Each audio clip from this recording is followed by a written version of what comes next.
En 2022, il a fallu exactement 4 jours. 4 petits jours à la FIFA pour céder à la pression internationale et rayer purement et simplement la Russie de la carte du football mondial. Un trait de plume, et les rêves de millions de supporters russes ont été anéantis à l'aube de la Coupe du Monde au Qatar. La raison officielle: l'invasion de l'Ukraine. Une violation du droit international que le monde du sport ne pouvait tolérer. Mais aujourd'hui, une question vertigineuse hante les couloirs du siège de la FIFA à Zurich.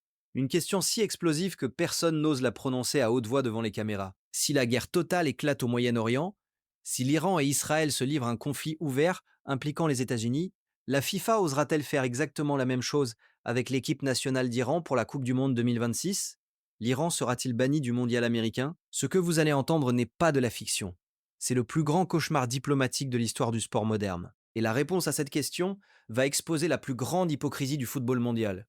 Pour comprendre l'impasse monumentale dans laquelle se trouve la FIFA, il faut regarder le précédent qu'elle a elle-même créé. Pendant des décennies, le dogme absolu de la Fédération internationale de football association a été la neutralité. La politique et le sport ne doivent jamais se mélanger. C'était leur bouclier, ce bouclier leur a permis de fermer les yeux sur d'innombrables conflits. En 2003, les États-Unis et le Royaume-Uni ont envahi l'Irak sans mandat de l'ONU. Personne n'a jamais suggéré de bannir les Américains ou les Anglais de la Coupe du Monde 2006.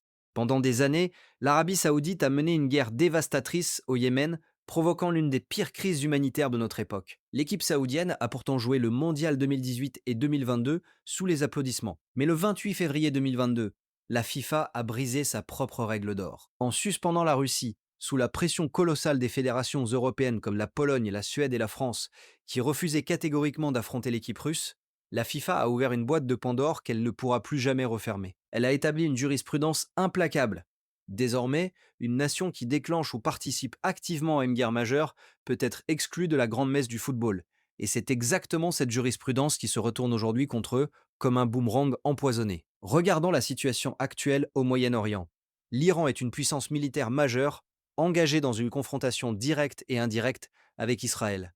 Des tirs de missiles balistiques ont franchi les frontières. La rhétorique de guerre totale est assumée par les dirigeants des deux camps. Si, dans les mois qui précèdent le Mondial 2026, cette confrontation s'intensifie, la pression sur la FIFA sera immédiate, brutale et mondiale. Les voix s'élèveront, exigeant de la cohérence. Si la Russie a été bannie pour avoir agressé un pays souverain, pourquoi l'Iran serait-il autorisé à jouer s'il est considéré par l'Occident comme l'agresseur au Moyen-Orient? Mais la réalité est infiniment plus complexe, car contrairement à la Russie qui faisait face à un bloc européen uni, l'Iran possède de puissants alliés. Bannir l'Iran déclencherait une onde de choc sismique dans le monde arabo-musulman et au-delà. Des pays membres de la FIFA pourraient crier aux deux poids, deux mesures. Pourquoi sanctionner Téhéran et pas Tel Aviv, ou même Washington, selon le camp que l'on soutient? La FIFA se retrouverait non plus comme un organisateur de tournois, mais comme un juge de paix international. Un rôle pour lequel elle n'a ni la légitimité, ni la compétence. Admettons un instant que la FIFA décide de garder son sang-froid, qu'elle résiste aux pressions politiques occidentales et déclare: l'Iran a gagné sa place sur le terrain, l'Iran jouera la Coupe du Monde 2026. C'est ici que la diplomatie se heurte au mur de la réalité logistique. Et ce mur, il est construit à Washington. La Coupe du Monde 2026 est organisée conjointement par le Canada, le Mexique et principalement les États-Unis. Les États-Unis ne sont pas un pays neutre dans le conflit au Moyen-Orient. Ils sont le principal allié militaire et financier d'Israël. Ils ont positionné leur flotte pour intercepter les missiles iraniens. Ils sont, aux yeux du gouvernement iranien, le grand Satan. Maintenant, posez-vous cette question très pratique. Comment l'équipe nationale d'Iran va-t-elle entrer sur le territoire des États-Unis d'Amérique? Pour qu'un joueur de football, son staff technique, ses médecins et ses officiels puissent participer au tournoi, ils ont besoin d'un document simple mais indispensable: un visa d'entrée. Or, la délivrance des visas relève de la stricte souveraineté nationale américaine. La FIFA n'a absolument aucun pouvoir sur le département d'État américain. Dans un climat de quasi-guerre ou de tension extrême, le gouvernement américain, soutenu par son opinion publique, accordera-t-il des laissez-passer à la délégation officielle d'un pays qu'il considère comme un État parrain du terrorisme et un ennemi militaire direct? Rien n'est moins sûr. Si les États-Unis refusent de délivrer les visas, l'Iran est de facto éliminé du tournoi sans même que la FIFA n'ait eu à prononcer de suspension officielle. Mais ce scénario serait une catastrophe pour la FIFA. Les statuts de l'organisation stipulent clairement que le pays hôte d'une Coupe du Monde s'engage à garantir l'entrée inconditionnelle de toutes les nations qualifiées, sans discrimination politique. Si les États-Unis brisent cette règle, la FIFA se retrouvera face à un choix impossible: sanctionner le pays hôte le plus puissant du monde ou perdre définitivement toute crédibilité en tant qu'entité mondiale neutre. Et pourtant, le refus de visa n'est pas le plus grand danger qui guette ce tournoi. La véritable pression pour bannir l'Iran ne viendra pas de la Maison-Blanche. Elle ne viendra pas des politiciens, ni même des autres équipes de football. La décision finale de rayer l'Iran de la Coupe du Monde sera prise par ceux qui possèdent véritablement le football moderne, ceux qui signent les chèques, et leur verdict pourrait tomber bien avant le premier coup de sifflet. Nous avons parlé des politiciens, nous avons parlé des diplomates, mais il est temps de déchirer le voile de l'hypocrisie. La FIFA n'est pas dirigée par les gouvernements, elle est dirigée par l'argent. Et d'où vient cet argent? Regardez les panneaux publicitaires qui borderont les terrains en 2026. Coca-Cola, Visa, McDonald's, des multinationales géantes, fièrement américaines. Ces entreprises versent des centaines de millions de dollars à la FIFA pour associer leur image à la joie, au rassemblement et à la paix. Maintenant, imaginez le scénario. Les États-Unis sont engagés dans une crise militaire majeure au Moyen-Orient. Le sentiment patriotique américain est à son paroxysme. Les chaînes d'information tournent en boucle sur la menace iranienne. Pensez-vous, ne serait-ce qu'une fraction de seconde, que le conseil d'administration de Coca-Cola ou de Visa acceptera que son logo clignote en Mondovision, juste à côté du drapeau iranien, lors d'un match diffusé depuis un stade de Dallas ou de New York? La réponse est non. Le risque pour leur image de marque sur le marché domestique américain serait un suicide commercial. Le chantage ne se fera pas par des déclarations publiques. Il se fera dans le secret des conseils d'administration. Les sponsors américains imposeront un ultimatum non écrit à Gianni Infantino et aux pompes de Zurich. C'est eux ou c'est nous. Bannissez l'Iran ou nous gelons nos contrats. Face à la menace de perdre sa principale source de revenus, la neutralité politique de la FIFA s'évaporera en une nuit. L'éthique s'inclinera devant le profit. Comme toujours. Et ce n'est pas tout. Les droits de diffusion télévisée aux États-Unis, détenus par des géants comme Fox Sports, valent des milliards. Si le gouvernement américain ou l'opinion publique décident de boycotter les matchs de l'Iran, ces diffuseurs perdront des fortunes en revenus publicitaires. Ils feront eux aussi pression pour expulser le problème avant même qu'ils ne posent le pied sur le continent. L'Iran ne sera pas banni pour des raisons morales. L'Iran sera banni parce que sa présence menacera la rentabilité de la Coupe du Monde. Mais allons jusqu'au bout du raisonnement. Imaginons l'impossible. Imaginons que la FIFA résiste aux sponsors. Imaginons que les États-Unis accordent miraculeusement les visas par respect pour le droit international sportif. L'équipe d'Iran débarque sur le sol américain. Que se passe-t-il alors? Le sport disparaît et la paranoïa prend le contrôle. Une Coupe du Monde est censée être une fête à ciel ouvert. Les supporters se mélangent dans les rues, les bars, les fan zones, mais avec la présence d'une nation considérée comme ennemie, chaque hôtel où résideront les joueurs iraniens se transforma en bunker militarisé. Il ne s'agira plus d'une question de géopolitique lointaine. Le danger sera dans la rue. Des manifestations massives, organisées par des groupes politiques ou des diasporas opposés au régime de Téhéran, paralyseront les villes hôtes. Les forces de l'ordre américaines, de la police locale au FBI jusqu'à la garde nationale, devront déployer des dispositifs de sécurité d'une ampleur inédite dans l'histoire du sport. Le groupe de la mort ne sera plus un tirage au sort difficile au football. Ce sera la description littérale du niveau d'alerte terroriste autour des stades. Pouvez-vous imaginer un match entre l'Iran et les États-Unis à Los Angeles en pleine crise militaire? Les gradins ne seraient pas remplis de supporters joyeux, mais divisés par la haine. Le moindre incident sur le terrain, une simple faute, un carton rouge, pourrait déclencher des émeutes incontrôlables dans et en dehors du stade. La FIFA craint le boycott.